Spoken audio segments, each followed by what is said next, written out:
About the decision process went into setting the first 2 days pitching for the weekend.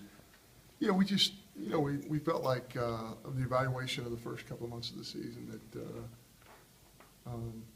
Benny deserved that opportunity, and it's not a negative thing toward anyone else. It's just, that's why we were playing 4-game weekends, is to determine who would get this opportunity. So Benny's been around for a while. He's a fifth-year senior, and he really understands all the little nuances of the game and does a great job controlling the running game and feeling his position and all those little things. And feel like he's thrown the baseball really well in the early portion of the year. So, and he and Trevor will be our first 2 guys out, and then we'll be able to evaluate Georgia a little bit, a very, very good Georgia team, and see what happens on Sunday. John, if this works out over the next couple of months, he'll face a Tyler Beatty, he'll face an Aaron Nolan. Do you feel confident in the fact that you're sending a fifth-year senior out there with experience that can handle that type of Friday night deal? I do.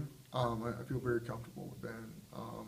Certainly, Friday night's important, but I think there's really, there's a lot of emphasis on Friday night, but certainly winning the series and the other 2 games are equally important. Some of the best guys in our league don't throw on Friday night. They throw on Saturday and Sunday, and there's a reason for that also. So, but, there's a lot of hype around Friday nights. It's a fun thing in our league, and probably in every league, and we feel very comfortable giving Ben the baseball. With the last few performances that Preston's had, do you think that he can possibly work himself into that rotation on the weekend, or are you fine where he is now and then coming out of the bullpen? I think that's a definite possibility. I don't think it's out of the realm of possibility for him to come back Sunday. In fact, we just have to see how he bounces back in the next 4 or 5 days.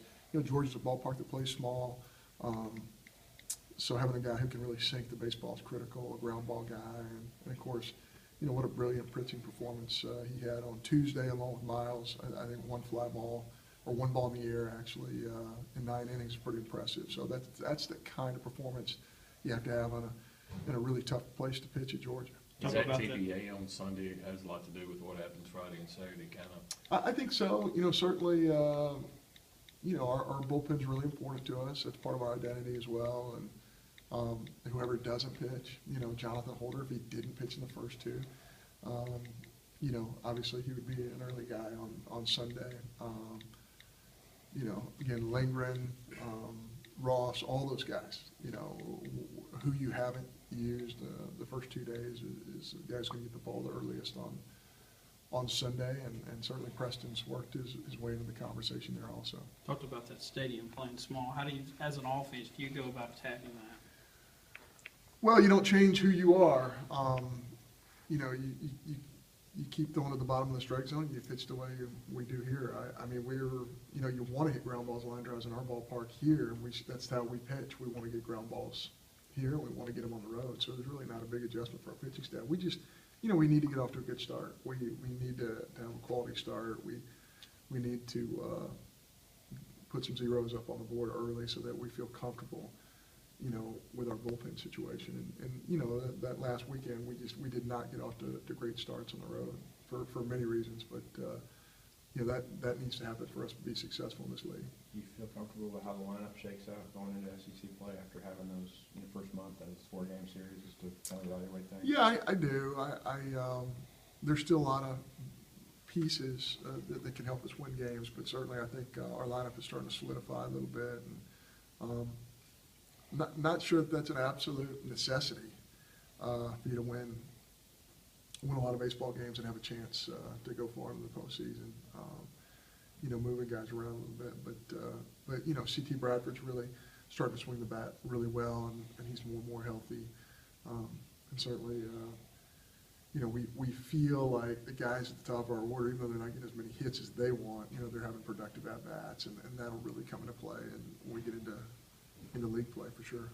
The other day you were talking about how Jacob Lindgren had that big relief effort the other night, and really outside of the first game of the series when he had tough luck with the infield single, I think, another single, are you really starting to see what you were kind of envisioning preseason and him coming in and really getting to work? Yeah, I don't know if I've ever seen a guy in 2 innings of work with better stuff left-handed than Jacob Lindgren.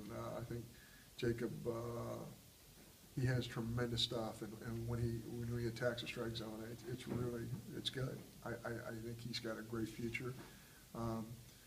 And I think he's going to have to be somebody that we're going to have to rely on down the stretch and in SEC play. What's the plan to keep Woody mentally engaged, because you know you're gonna need him, you know, come at least postseason time, when you're gonna need more arms and more starting arms? Yeah, I think Coach Thompson does a great job. I think we all have a great relationship, and I think he knows how talented he is, and I think he wants to pitch, and I think there's going to be a lot of opportunities for him. He is so close to making a major breakthrough, but and sometimes in our game, close doesn't do the things that you want to do. You really have to execute, and he hasn't executed as much as he's wanted to or we've wanted him to, but he's just such a great worker, and he's so talented, and there's no doubt in my mind that he will make a big jump before it's all said and done. Forgive me if you spoke on this before I got in here, but just talk about Georgia's ball club and what you expect out of it. Yeah, Georgia's a really talented club. Georgia might be the premier amateur baseball state in the country, and you're starting to see every Division I team in the state of Georgia is good, and Georgia's, certainly part of that. You have a new coach, so, there's new ideas and there's new energy. Whenever you have a coaching change, there's a lot of that happens, of course, and they're really good. I think if you look at them on paper, early on, they struggled a little bit, but they really found it. And they won 9 or 10 in a row, 10 in a row, and man, they scored a whole bunch of runs in the middle of the week, and they're a very, very talented club. It's almost impossible to represent the state of Georgia and not have great players, because there's so many in that great state. Do they do anything different, John, that you've seen with Strickland now, just philosophically, or what they do that you have to prepare differently for? I think there's a little more short game. I think there's a little bit of that more. I think there's a little bit more of the pressure game. But, certainly Coach Perno had some great clubs down there, Omaha clubs that really pitched and really played defense. And in that ballpark, they can really pressure you because they can all create that barrel angle to the right side, and, or can play small at times. But that could fool you too, because you don't want your club to go in there and hit a ton of fly balls. I think you can get yourself out in a hurry in their ballpark by going to the fly ball. So, again, you just have to stay with your identity, do what you do best, and go in there and force the ground ball in that ballpark, and then your defense has to play well. Very